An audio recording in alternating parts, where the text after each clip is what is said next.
Gaza में Hamas की 400 से ज्यादा सुरंगें तबाह हुई हैं। माइंस के जरिए सुरंगों को नेस्तनाबूद किया गया।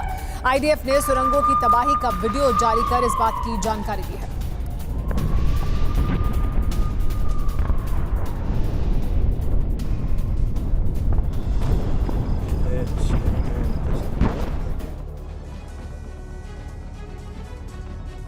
चार दिन का युद्ध विराम। इस दौरान 50 बंधकों को छोड़ने का रास्ता निकाला है।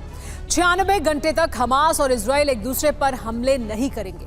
गाजा 4 दिन तक सुरक्षित है, लेकिन इजराइल नहीं, क्योंकि सीज फायर हिजबुल्लाह के साथ नहीं है, यानी इजराइल पर खतरा बरकरार रहेगा।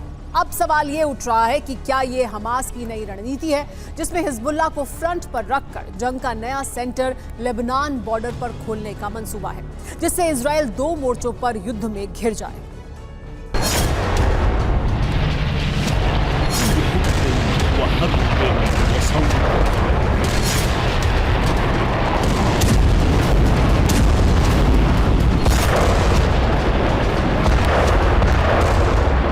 बंधकों को बचाने के लिए बेचैन बाइडेन और नेतन्याहू अब एक नए चक्रव्यूह में फंस गए हैं।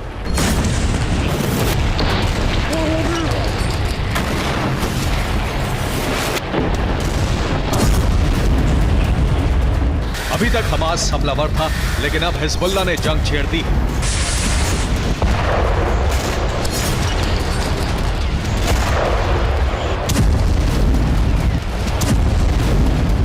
यानी 4 दिन के सीज फायर में इजराइल के हाथ बंध गए हैं, लेकिन उसके दुश्मनों को खुली छूट मिल गई है।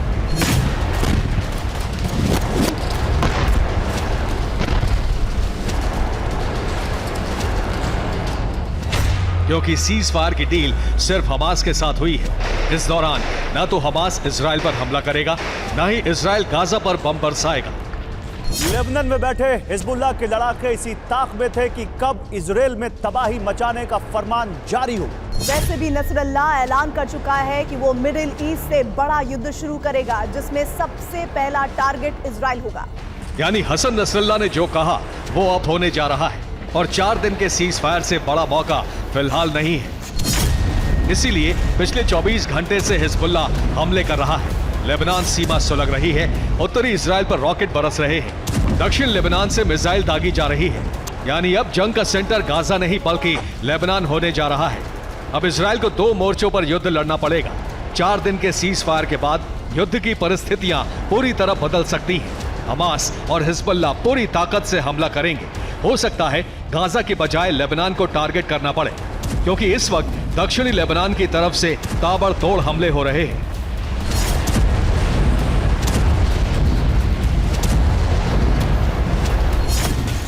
जिनका जवाब दे रहे इजराइल ने दक्षिण लेबनान पर ताबड़तोड़ हमले कर डाले। दक्षिणी लेबनान पर एयर स्ट्राइक की, जिसमें लेबनान के ज़ूर में हमास के डिप्टी कमांडर को मार गिराया। खलील खराज लेबनान में मौजूद हमास की रॉकेट विंग का फाउंडर था। उसके साथ 3 और हमास लड़ाके मारे गए। इजराइल ने हमला हिजबुल्लाह के अटैक के बाद किया। हिजबुल्लाह ने इजराइल बॉर्डर के पास कमांड सेंटर पर मिसाइल अटैक किया था।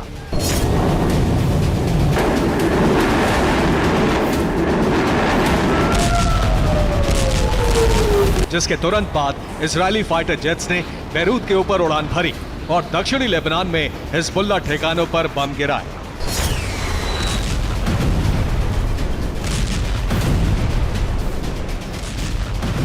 इस दौरान आयरन डोम ने लेबनान से दागी गई मिसाइल अटैक को नाकाम कर दिया, लेकिन इसके बाद भी हिजबुल्लाह के हमले रुके नहीं।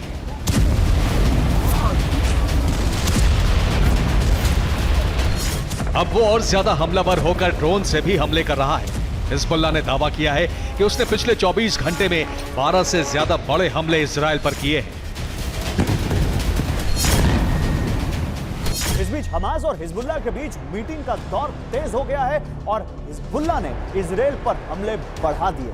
क्या इसके पीछे हमास की कोई चाल है? क्योंकि हमास सीज फायर की वजह से हमले नहीं कर रहा, लेकिन जानकारी यह है कि सीज फायर में भी इजराइल पर हमले रुके नहीं हैं।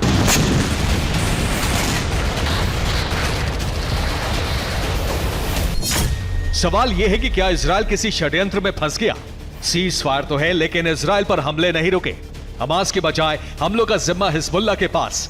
क्या हमास हिजबुल्लाह ने जंग का नया मोर्चा खोल दिया है? हो सकता है यही हमास का ब्लूप्रिंट हो, सीज फायर की आड़ में बड़ी तैयारी हो, जिसमें 4 दिन बाद इजराइल को डबल फ्रंट पर मुकाबला करना पड़े। वैसे सीज फायर पर हिजबुल्लाह की तरफ से साफ कह दिया गया है, हिजबुल्लाह इजराइल और हमास के बीच हुए किसी भी करार का हिस्सा नहीं है। लेबनान बॉर्डर पर हम इजराइल को लगातार जवाब देते रहेंगे, यानी हिजबुल्लाह किसी भी कीमत पर हमले नहीं रोकेगा। इस बीच बाइडेन ने लेबनान बॉर्डर पर हालात के बारे में इजराइल से जानकारी ली। उधर नेतन्याहू भी करार के मामले में इजरायली जनता को जानकारी देने वाले हैं।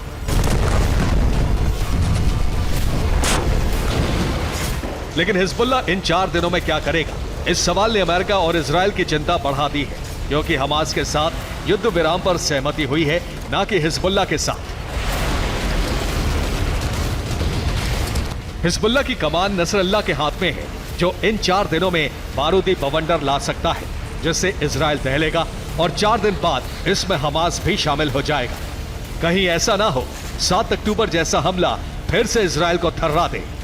Bureau report, TV9 Bharatvarsh.